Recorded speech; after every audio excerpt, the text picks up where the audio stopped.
Hi friends అందరికీ ఈరోజు ఈ వీడియోలో నా స్టైల్లో నేను చేసిన జొన్న పిండితో దోశ చాలా బాగుంటుంది. ఇందులో కాంబినేషన్గా రెడ్ చట్నీ కానీ ఇలా కొబ్బరి చట్నీ కానీ చాలా బాగుంటుంది. ఒకసారి ట్రై చేయండి ఫ్రెండ్స్. జొన్న పిండి కనుక మీ ఇంట్లో కనుక ఉన్నట్లయితే ఒకసారి జొన్న పిండితో ఇలాగా దోశలు వేయండి, చాలా రుచిగా బాగుంటాయి. ఓకేనా? ఇప్పుడు నేను ఈ వీడియోలో చూపిస్తాను, చూసేయండి. నచ్చిన వాళ్ళు ట్రై చేయండి ఫ్రెండ్స్. జొన్న పిండితో ఇప్పుడు చూపిస్తాను దోశలు ఎలా చేసేది. ముందుగా ఇలా ఒక బౌల్ తీసేసుకొని ఒక కప్పుమైన జొన్న పిండి తీసుకోవాలి. ఒక కప్పు కానీ 2 కప్పులు కానీ ఇలా జొన్న పిండి వేసుకొని, ఇక్కడ నేను 2 కప్పులమైన జొన్న పిండి వేసుకున్నాను. ఇప్పుడు ఈ జొన్న పిండి వేసుకొని ఇందులోకి మనము పచ్చిమిర్చి, ఒక ఆనియన్ కొంచెం సన్నగానే కట్ చేసుకొని వేసుకోండి. ఆనియన్ ఒక 3 పచ్చిమిర్చి కూడా సన్నగా కావాలంటే కట్ చేసుకోండి. సన్నగానే కట్ చేసుకోవాలి పచ్చిమిర్చి. కొంచెం కరివేపాకు వేసుకోవాలి.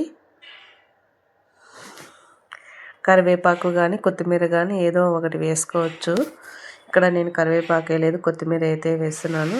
మీరు కరివేపాకు కానీ కొత్తిమీర కానీ ఏదో ఒకటి వేసుకోండి. అలాగే 1 స్పూన్ జీలకర్ర, అలాగే 1 స్పూన్ సాల్ట్ వేసుకోవాలి.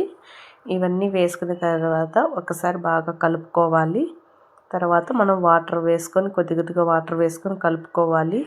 ఈ పిండి కలిపేటప్పుడు మనము చూసి కలుపుకోవాలి. వాటర్ అనేది మనము చూసి వేసుకోవాలి. కొంచెం పతలాగా కలుపుకోవాలి ఇది పిండి.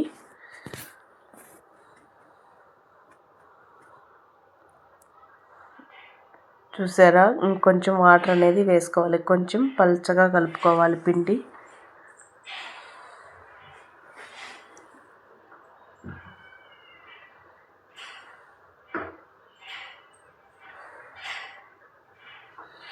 ఇలాగా పల్చగా కలుపుకోవాలి.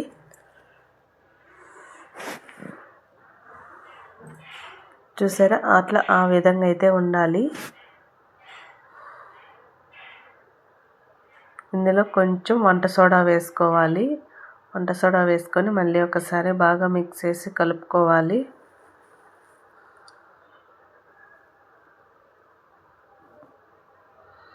ఇప్పుడు ఇందులో ఒక చిన్న మిక్సీ జార్ తీసుకుని అందులో కొద్దిగా పచ్చి కొబ్బరి వేసుకొని ఇలా మెత్తగా గ్రైండ్ చేసుకోవాలి.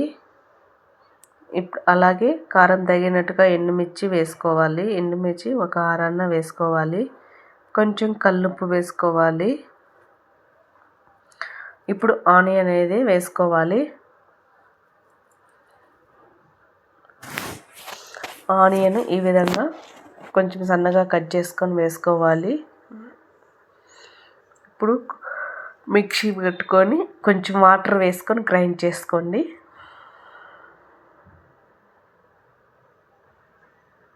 పచ్చి కొబ్బరి ఇట్లా బాగుంటుంది దోశలకి పచ్చడి. చూసారా? ఈ విధంగా కొంచెం గ్రైండ్ చేసుకోవాలి మెత్తగా. ఇలా గ్రైండ్ చేసుకొని పక్కన పెట్టేసుకోవాలి. ఇలాగే మళ్ళీ స్టవ్ వెలిగించుకొని ఇలా ప్యాన్ పెట్టేసుకొని దోశకి ఇప్పుడు కొంచెం ఆయిల్ వేసుకొని ఆనియన్తో ఇలా రుద్దుకోవాలి బాగా. ఇప్పుడు ఇట్లా బాగా వేడెక్కిన తర్వాత ఇలా దోశ పెంకు అనేది బాగా వేడెక్కిన తర్వాత ఇప్పుడు మనం కలిపెట్టుకున్న జొన్న పిండి వేసుకోవాలి.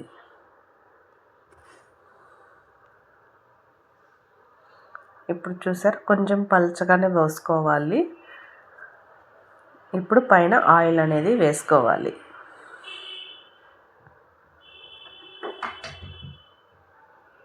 ఇప్పుడు ఆయిల్ వేసుకోవాలి.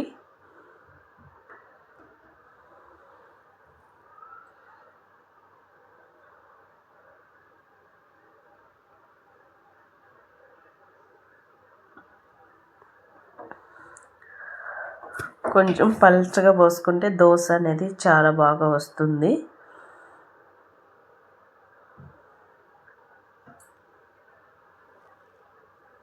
పిండి మనకు కలుపుకునేటప్పుడే కొంచెం పల్చగా కలుపుకోవాలి.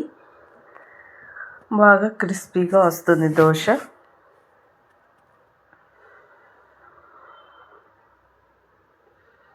ఫ్లేమ్ని కాస్త మీడియంలో కాకుండా కొంచెం లో ఫ్లేమ్లో పెట్టుకొని ఈ దోశ అనేది కాల్చుకోవాలి. ఎక్కువ హై ఫ్లేమ్లో పెడితే మాడిపోతూ ఉంటుంది.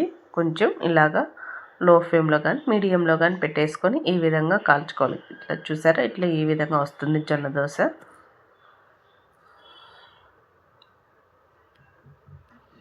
చాలా బాగుంటుందండి జొన్న దోశ. ఒకసారి ట్రై చేయండి ఫ్రెండ్స్. మీరు ఇలా ఈ విధంగా జొన్న పిండితో దోశ ఇలాగా ట్రై చేయండి. చాలా అంటే చాలా బాగుంటుంది.